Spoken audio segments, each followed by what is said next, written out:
Okay. So what I want to show y'all is the difference in frothing, like for a hot chocolate or maybe a drink with whipped cream versus a latte versus a cappuccino, and how you can operate.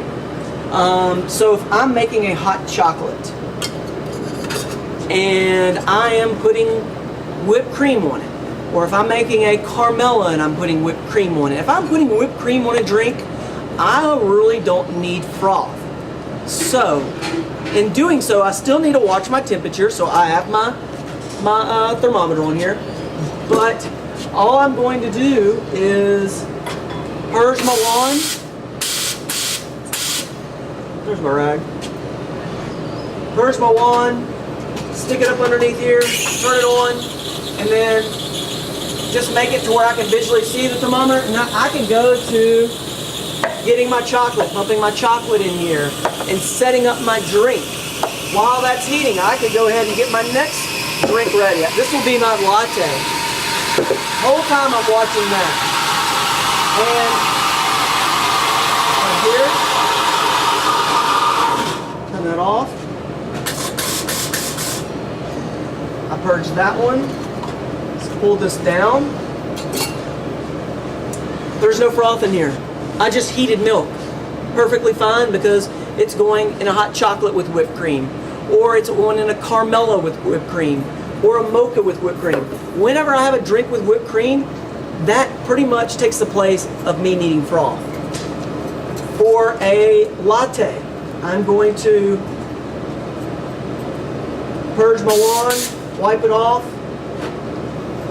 I'm going to heat it or froth it to 120. I'm going to froth it to 120 and then heat it to 145. So I'm going to froth it first. Take it down. I'm frothing.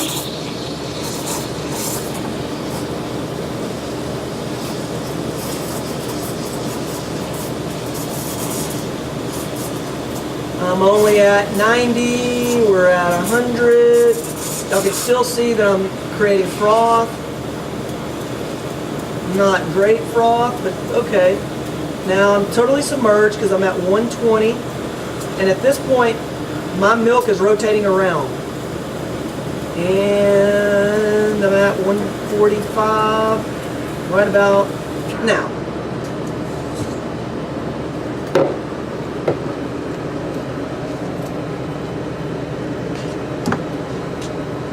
For the cappuccino,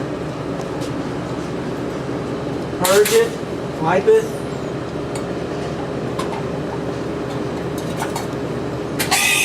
Turn on.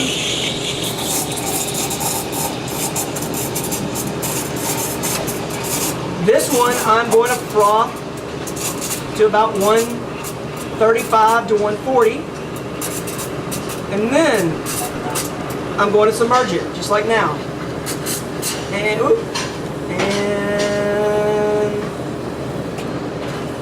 didn't get it nearly as good as I'd like it, but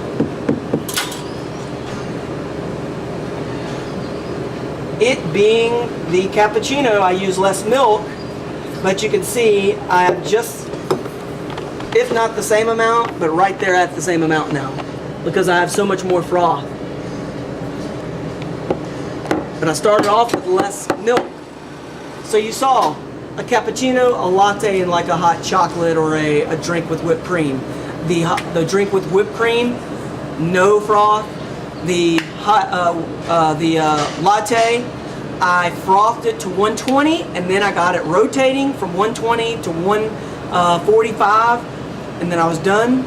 And then for the cappuccino, I frothed it all the way to about 135, and then I submerged it at the very end to try and get it mixed up really well. But those are 3 stark differences. Good. These machines are programmed to put out a certain amount of espresso based on which button I push up here.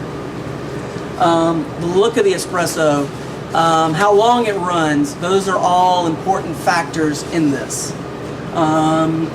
So our main process that we always follow is I am going to get my ticket or get my order, so I know what I'm making.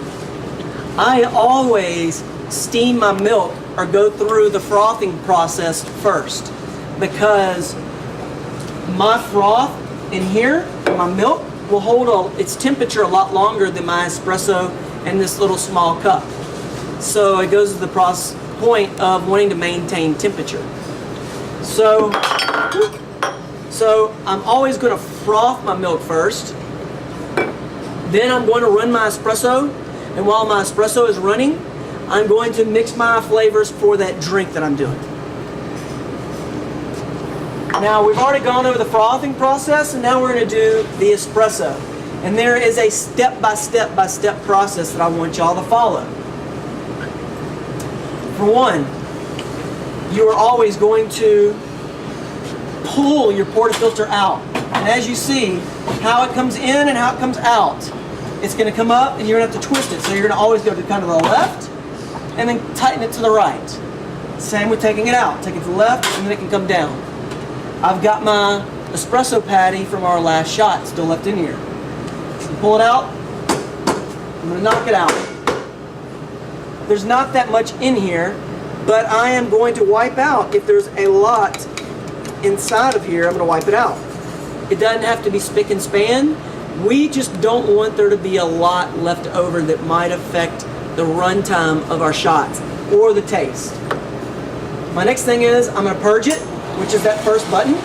As you saw when I purged it, some black stuff came down, which was some espresso from the last shot. So I always purge it. The next thing is I'm going to turn my grinder on, because as I pull grinds out, I add grinds in. Turn it on. And do one shake, two shake, turn it off. And those shakes that I was doing was so that it levels out the grinds on top of here and it's not heavy on one side and light on the other side. I always tamp with my fingers on the side so that I get a good push and I don't there. Wipe off the teeth because I don't want to get the grinds up inside my group head. Put it up in here. And I'm going to run it in this cup because I want an espresso for myself. Put it up in here and I'm going to hit double. Now a little bit quicker. Something you can watch is, you see how this is coming out? It's viscous, it's not watery looking. It's got good color to it. That's like the tiger stripes is what they refer to that as. I can stop it manually if I think it's running too long, and I stopped it right at 25 seconds. So it probably would have ran 26, 27. From me looking at it, I wanted to stop it at that point. I've watched it long enough. That's a good espresso shot right there. With that, if I was to run, let's say, another espresso shot right after it, and I didn't change it out, and I'm going to show y'all look how fast that's coming out. Does that look anything like the last one? Nope, that's watery looking. See the crema on top? There is no crema. This is bad. These are all the things that if you notice, you would want to stop. But it came out watery looking. It doesn't have any crema at all. And all I did is run that last shot twice. So just something that you can see visually as far as this process goes, though. It is always going to be a little bit quicker. Pull it out. Purge it. Knock it out. That's clean. I don't need to wipe it out. Make sure I have enough grinds. I'm good. Grind in. One pull. Little shake. Second pull. Little shake. Manually turn it off. Here. A good tamp. Wipe my sides. I could do the dip cone rule if I wanted to. Look, it's not falling out. Okay, we're good. Put it up in here. Now, I'm going to take this terrible shot, pour it out. Use my hot water to clean this out. And then Run this one in there. Pull it. Purge it. Knock it out. Wipe it out. Grind in. Grind out. 1, 2. Turn it off. Good tamp. Sides. Group head. 2 singles. Being able to talk, being able to do multi-things while you're doing this process, because we want to be able to talk to the customers. We want to be able to talk, you know, listen, 29 seconds, great shot. I wasn't paying attention to this, so because I was watching this over here. But I can tell by hitting the PRO button. I ran a 29-second shot over here. It's a good espresso shot.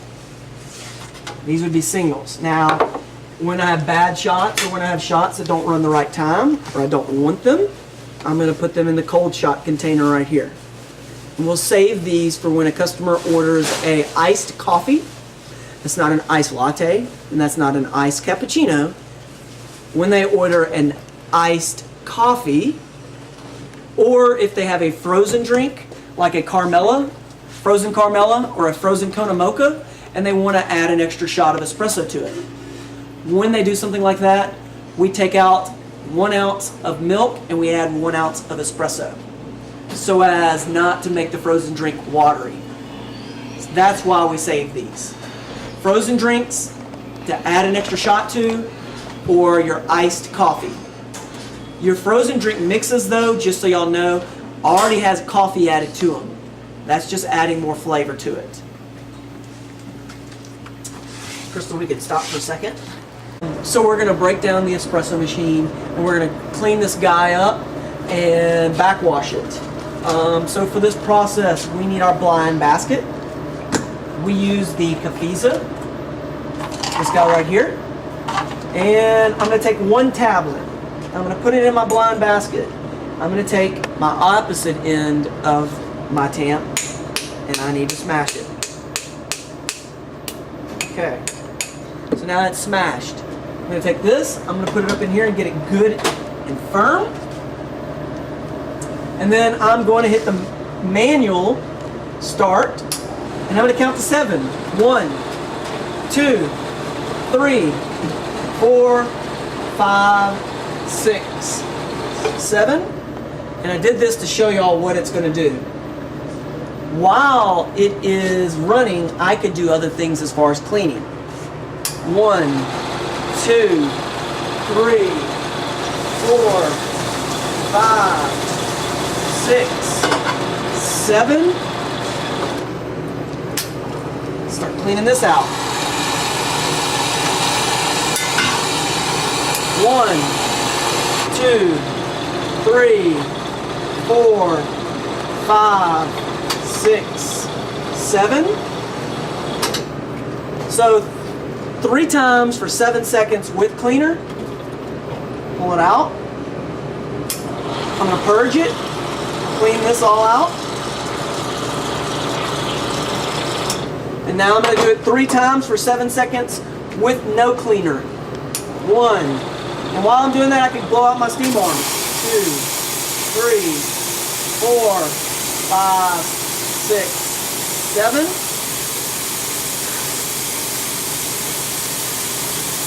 1, 2, 3, 4, 5, 6, 7.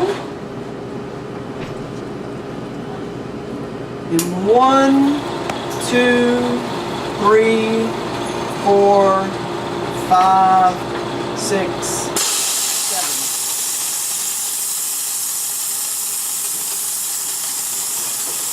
Take it. Purge it one more time.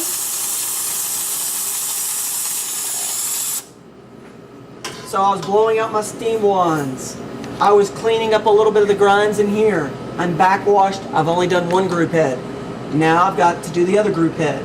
I'm going to go ahead and take my little tips, put them in here, put just a little bit of hot water in it, and leave it on top so that they're easy to find. Now I'm going to go ahead and do my other side of my group head. Take this, smash it, put it up inside here,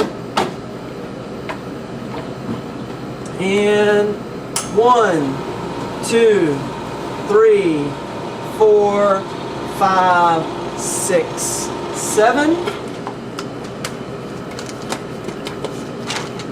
All right, 1, 2, 3, 4, 5, 6, 7. I'm going to go ahead and clean my group head over here with my brush. 1, 2, 3, 4, 5, 6, 7. So that's 3 times with cleaner. Purge it, get all the chemicals out of this. I'm going to do it 3 times without cleaner. And I'm also going to keep cleaning this machine while I'm doing this. 1, 2, things like I'm going to wipe this down.